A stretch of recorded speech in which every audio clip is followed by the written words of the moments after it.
এই যে আরেকটা সাপ একটু আগে দেখলাম, এটার আমার আরেক পাকা বাইর করতেছি। হ্যাঁ দেখেন, এক ভিডিও অনেক কষ্ট করে খড়ি রাখছি, ভিডিও হলো রামদার খড়ি নাই, তাই খড়ি করার মধ্যে সাপ ঢুকে বয়ে রয়েছে, অনেক দেখ কেড়ে ভিডিও আবার কাকারে ফোন দিছে। মিথ্যা কথা। ভিডিও চলতেছে। হ্যাঁ, ওখানটা দেখি সাবার ওখানটা না জায়গা না। রাখে একটা কালাস পাওয়া গেছে এর মধ্যে, আর একটা ঘরগুনি সাপ দেখা গেছে। এই যে কালাস। ইয়াল্লা সাথে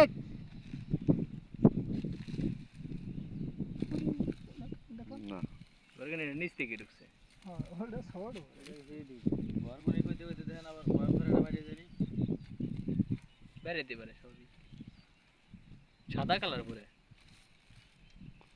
সাদা সেটা পাশে এটা ছোট তো। এক ডুবে পড়েছে। কাকা ভিডিও কিন্তু চলতেছে। হ্যাঁ এই যে জি, এটা আনজি না না। এটা আনজিরা, ওটা আনজিরা। হ্যালো, এটা ফেলে আমি খাবার দিই। ও যারা যারা ভিডিও দেখতাছেন ভালো লাগলে অবশ্যই লাইক কমেন্ট ও বেশি বেশি শেয়ার যারা যারা এই ভিডিও দেখতেছেন ভালো যদি লাগে একটা লাইক, একটা কমেন্ট, একটা শেয়ার করে দিবেন, সবাইকে অপরকে দেখার সুযোগ করে দিবেন। হ্যাঁ, ইনশাআল্লাহ। আর কারো বাড়িতে ঘরে সাপ নতুন নতুন থাকলে ভিডিও পেতে আমাদের চ্যানেলটিকে খবর সাবস্ক্রাইব দিবেন। আইডির প্রোফাইলে নাম্বার দেওয়া আছে, এখানে যোগাযোগ করলে আমাকে পাবেন। কোনে গেল ভাই? আর ছোট তো, ও তাজার মধ্যে আছে। আইডির প্রোফাইলে দেওয়া নাম্বারে যোগাযোগ করলে আমাকে পাবেন, আমি এসে সাপ উদ্ধার করার চেষ্টা করব নাকি। হুম।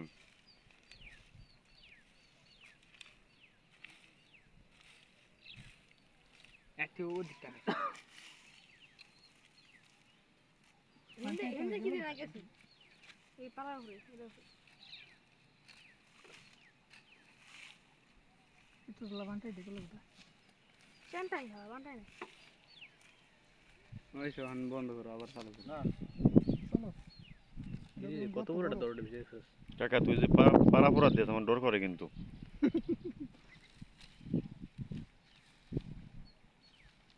কি মারি দৌড়িছি?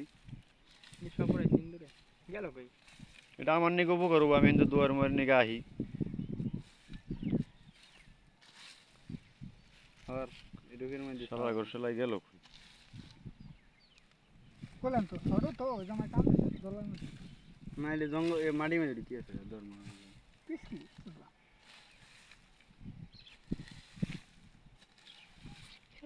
খাই পর কাকা, আর নাই তো। লাগ কিরবো এই ফুকাটা উঠতে তুই পছন্দ করে লাগছো নাই নাই নাই তোর পাই গেলাম থামো তোমার কথা না। এই যে যাই হোক না। তোমার কথা তো ধরন ভালো না এই শুকনো জায়গার মধ্যে দেখ সাপ এটা বসে আছে। না থাকলে এটা ধরে নেব হয় যেমন। কুটি ঢোক গেল কই?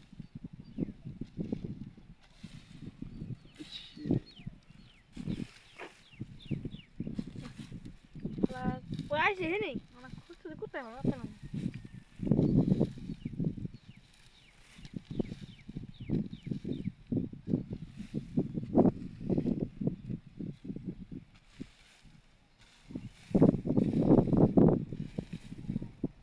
ট্যাঙ্কে হেঁটে করে পলাশ। থ্যাংক ইউ গলাম ওই দাস জবরদস্ত আমরা যাই খারাপ খালা বোঝানি। তবে তোর আছে আমি সব দেবো। কাকা হুম। গাঙ্গের পাড়ের সিনটা কেমন লাগে ভিডিওতে দেখো? হ্যাঁ খুব সুন্দর লাগে, এই যে গাং। পদ্মা নদীর পাড়ে পদ্মা নদীর পাড়ে আমরা আছি এখন, খুব সুন্দর লাগতেছে। দেখেন আপনারা সবাই, এই দেখেন, এই যে আমার ভাগিনা, আর সবারই এই যে আমার কাকা, এই যে আমার কাকা ফয়সাল, এই যে আমার ভাগিনা আছে একজন, ওই যে আমার ভাগিনা। আসেন। গাঙ্গের পাড়ের সিনটা একটু নেও। হ্যাঁ নিচ্ছি। এই যে আরেকটা, এই যে আরেকটা, এই যে আরেকটা পড়ছে। সেই অবশেষে সব জঙ্গল সরাইতে সরাইতে লাস্টে আরেকটা পাইলাম। লাস্টে কালাস সাপের বাচ্চা আর একটা পাওয়া গেল, কিন্তু দেখছিলাম ঘরগুনি সাপ, সেটা পাইলাম না, পাইলাম একটি কালাস।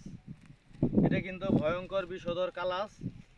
এটা হচ্ছে বেশিরভাগ মানুষকে রাত্রে কামড় দেয়, দিনে থাকে অনেকটাই বুকা, রাত্রে হয় ওর বিদ্যুতের গতির মতো, এবং ওর বীজ দাঁত হয় নিখুঁত অনেকটা ছোট। সাপটা অনেক বড়, সাপটা অনেক বড়।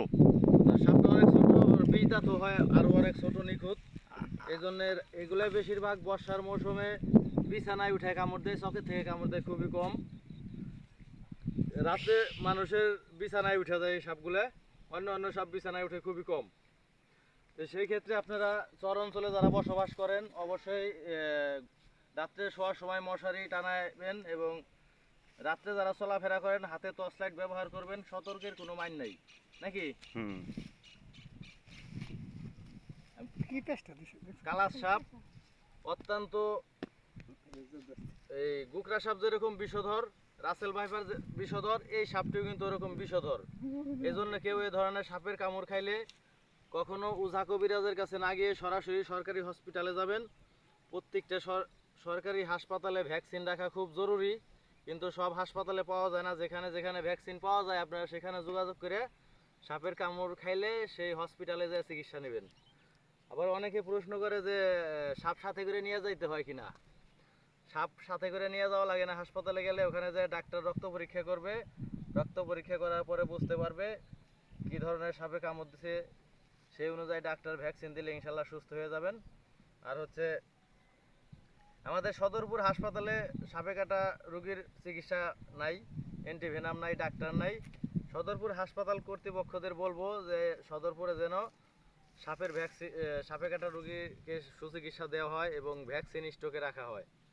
কারণ আমাদের এই চর অঞ্চলে মানুষ এই সাপের কামড়ে অনেক লোকই মারা গেছে। এখান থেকে ফরিদপুর যা চিকিৎসা হয় এবং সর্বদ্রসন যা চিকিৎসা হয়, এখান থেকে অনেকটা দ্রুত রাস্তা, দূর হয়ে যায়।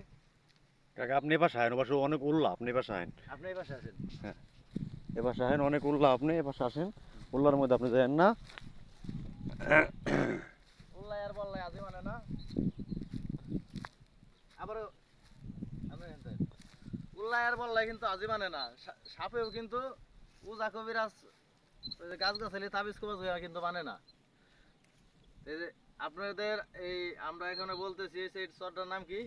মুন্সির চর। মুন্সির পিয়াজখালী বাজারের পাশে মতির বাড়ি খাল পার হয়ে এই চরে আসতে হয়। তে আমাদের সদরপুর হাসপাতালে যদি ভ্যাকসিন থাকতো তাহলে এই চরের অনেক লোকের প্রাণ বেঁচে যেত। কারণ উজার কাছে গেলে অনেক লোক মারা যায়, ফরিদপুর যাইতে যাইতেও রাস্তায় মারা যায়। আমার আপন ভাই একটা মারা গেছে, ফরিদপুর নিতে নিতে রাস্তায় মারা গেছে। এই জন্য বলতেছি সদরপুর হাসপাতালে সবাই কে অনুরোধ করে বলতেছি হাসপাতাল কর্তৃপক্ষকে ভ্যাকসিন রাখার জন্য। এই অঞ্চলে মানুষ যেন সাপের কামড়ের মনে মানুষ মারা না যায়। ভ্যাকসিন থাকলে তো আর মারা যাবে না, আর ভ্যাকসিন না পাওয়ার কারণে দূরের হাসপাতালে যাইতে যেতে মারা যায়। ধন্যবাদ, ভালো থাকবেন। আবার অন্য কোনো ভিডিওতে দেখা হবে। আর ভালো লাগলে লাইক কমেন্ট ও বেশি বেশি শেয়ার করবেন, অন্যকে দেখার সুযোগ করে দিবেন। আর কারো বাড়িতে ঘরে সাপ থাকলে দেখলে আমাকে খবর দিবেন, আমি উদ্ধার করার চেষ্টা করব। আমার ফেসবুক পেজ 100 বলেই ছবি, ইউটিউব চ্যানেল 100 বলেই ছবি, এখানে নাম্বার দেওয়া আছে, এখানে যোগাযোগ করলে আমাকে পাবেন নাকি। আল্লাহ হাফেজ, আবার আগামী অন্য কোনো ভিডিওতে দেখা হবে।